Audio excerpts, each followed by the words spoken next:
In this video, we'll explore some of the first things to put in place if you're getting ready to become a landlord for the first time. Number one on our list, we have secure good local resources, good handymen, good cleaners. I would want to have at least a couple of each.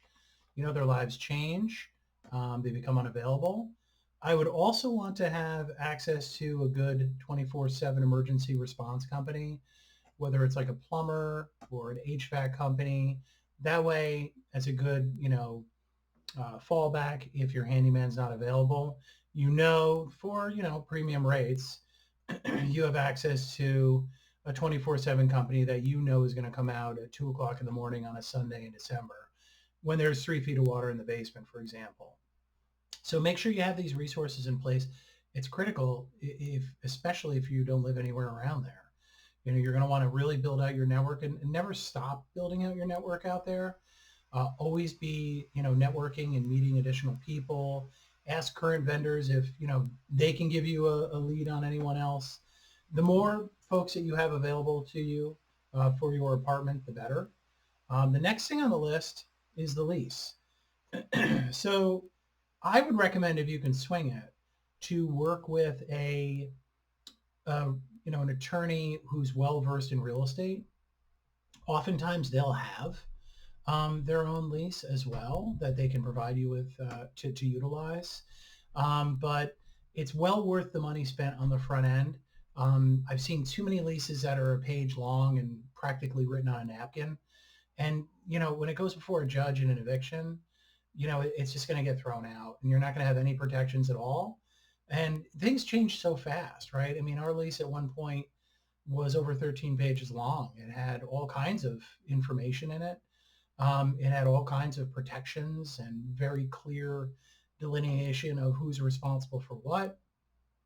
Things ranging from, outbreaks of, pest infestations to broken windows, right? Clogged drains, things like that.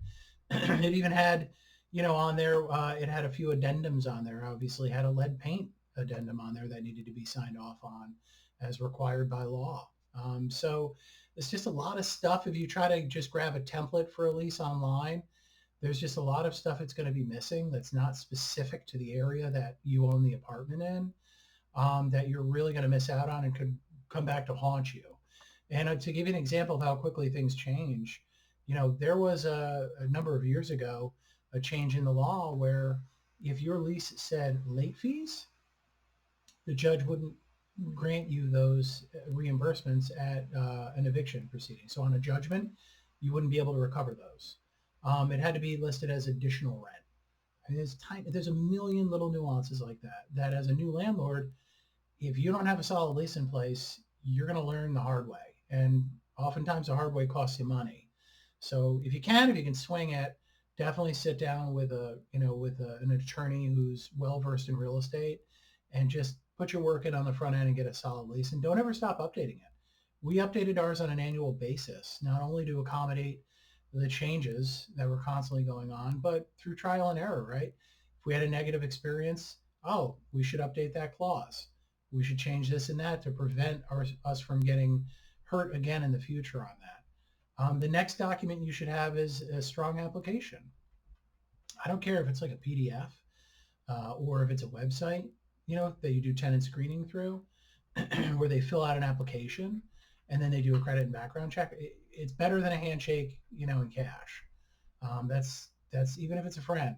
I don't recommend that. I recommend having a strong application and a background and credit check process in place.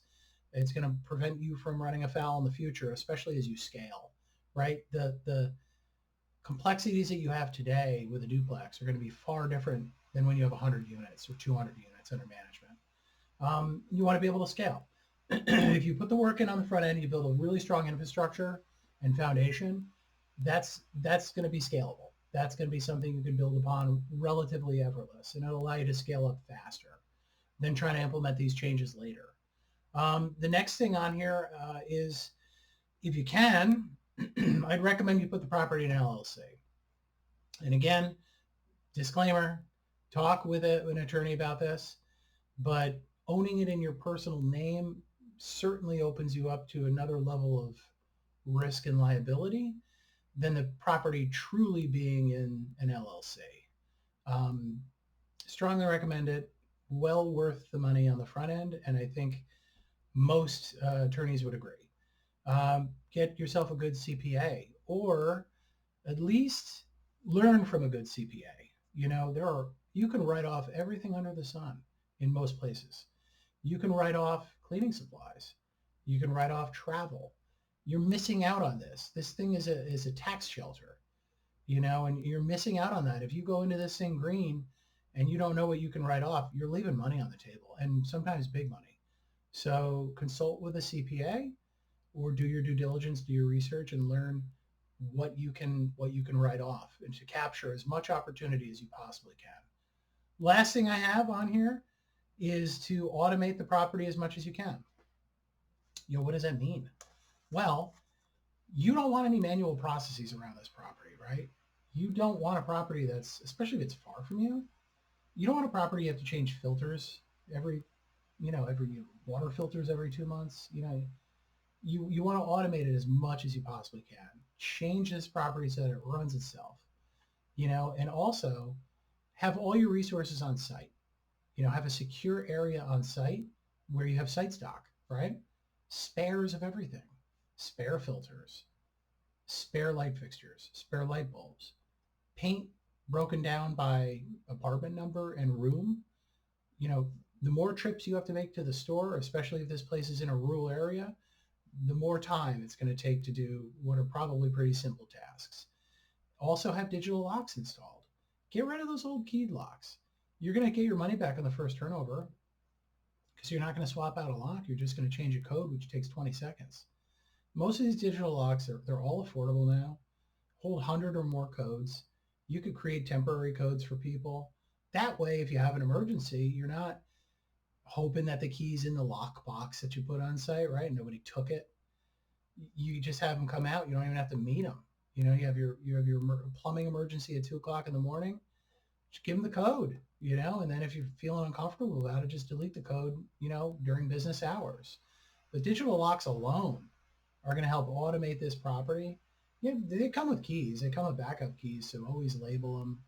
You know, Tenants are often going to want to copy the key as well, and rightfully so. They should have one. But the digital locks are going to really bear fruit for you, and I strongly recommend them. So these are just some sort of high level concepts and things that you should have in place if you're getting started as a landlord. If you get these things down, you're going to be in really good shape down the road.